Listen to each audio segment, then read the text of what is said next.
Hi Aries, and welcome to the Mother Tressa channel. If you are already familiar with this space, then you know what to expect, so welcome back. But if you're new to this channel, welcome in and definitely feel safe enough to be yourself wherever you are energetically, be it positive, negative, or neutral. It really doesn't matter so long as you leave better than you came. I don't know why I keep getting notifications. Now is not the time. Like this video though, share it with other Arians that you know, and subscribe if you like the vibe and you want more of these videos. What's going on, Aries? Let's talk about love. What's going on in matters of love first, or your heart chakra altogether if you're not coupled with anyone. Let's see. Okay, you have the Devil card. Ooh. Followed by the Queen of Swords and the Seven of Swords. Let's clarify this Devil energy. Can be a Capricorn that you're connecting with or have had a connection with. You have the Justice card. I heard interception. The World is at the bottom of the deck with the Queen of Wands and the Two of Swords. And for those that aren't familiar with the Fountain Tarot deck, I will hold them up. I really just use the cards for entertainment at this point. All right. So this is what you have, which is like a, I don't know, like ask him type of energy, or like a, I don't know where we stand, ask her. Like, I can't get her to talk to me to save my life, so I couldn't tell you, you know, if this is something that we're actually still working towards or if we're actually split up. Like, so this is giving me very much ghost energy. Just being super dismissive as well. Can't get a word in edgewise is what I'm hearing in a certain dynamic if you're already with someone. Oh, and I'm just now noticing that this Justice card is in reverse. Damn. So yeah, there's just a lot of disrespect that's going on and or that has gone on in the relationship.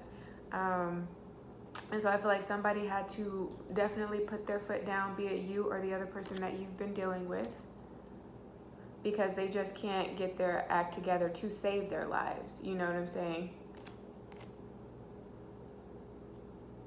You want nothing more than to just support and uplift and empower and to be with somebody that is just ambitious, you know, and that knows how to be spontaneous and romantic, because a lot of people fail to realize just how romantic and generous Aries are. I feel like it's all good and well so long as an Aries is doing everything that you want them to do. But whenever they try to make you see something from their perspective, point of view, you know, lens altogether, then that's where, or, you know, an Aries decides to say no for the first time out of the 10,000 other times that they've said yes, then it's like, oh, you're selfish, you know? So I feel like a lot of the things that you have done for this person have gone unnoticed for sure. And so maybe at this point, if you haven't already, you're just like, okay, well, I'm gonna just fall back, you know? And if this is something that he wants or she wants, then they'll state their claim and they'll make it known to me. But I feel like you're just tired of the mind games here. You want somebody to be straightforward and just tell you like what it is or what it isn't. Because I feel like you guys are definitely at an impasse right now. You don't know whether or not you should move on and start dating other people. Because you're wondering, like, is there still a sliver of hope? Is there any way that this can be salvaged? In the back of y'all's minds is definitely what I'm hearing. That's what's going on. It's like you're done, but not really. So maybe this other person has already decided to walk away and is doing their own thing, you know, out of sight, out of mind. So also, if you have a long distance type of relationship, I feel like you're going through that type of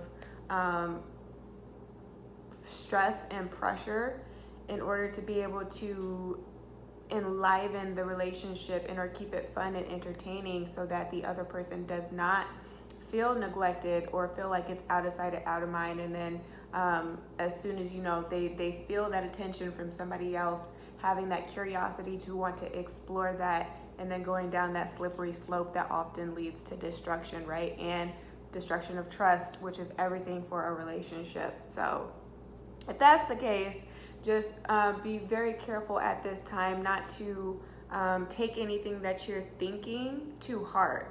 Whatever comes up at this time, definitely take it into consideration, especially if it's kind of like a you versus you, where you're looking yourself in the mirror, doing some self-reflection.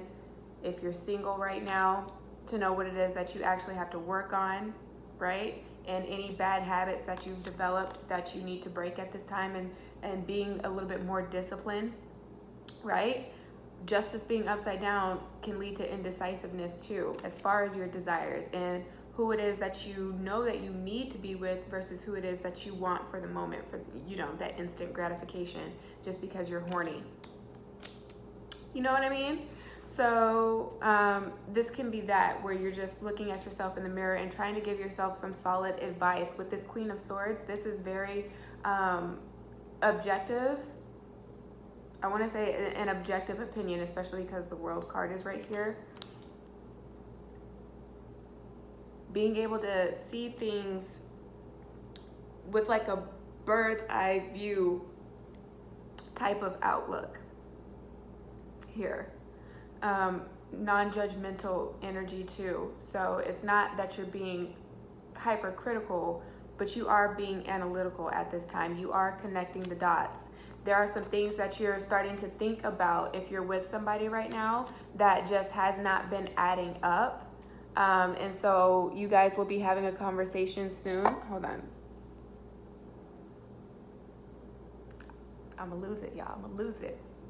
But yeah, something's not adding up. So I feel like there's a buildup for a potential confrontation. And if you're dealing with somebody that's non-confrontational, I feel like your approach is going to be non-threatening for sure. So you'll be able to get a lot of the questions that you have answered, but you're going to have to ask yourself if it's something that you absolutely need to know, or if it's something that you can live without. Because if they can potentially tell you something that is going to skew the way that you look at them and or treat them going forward, knowing that they have made a mistake and or that they are flawed, then I feel like that's going to further taint the situation and make it worse as far as it being able to be rehabilitated. So how much truth do you actually need?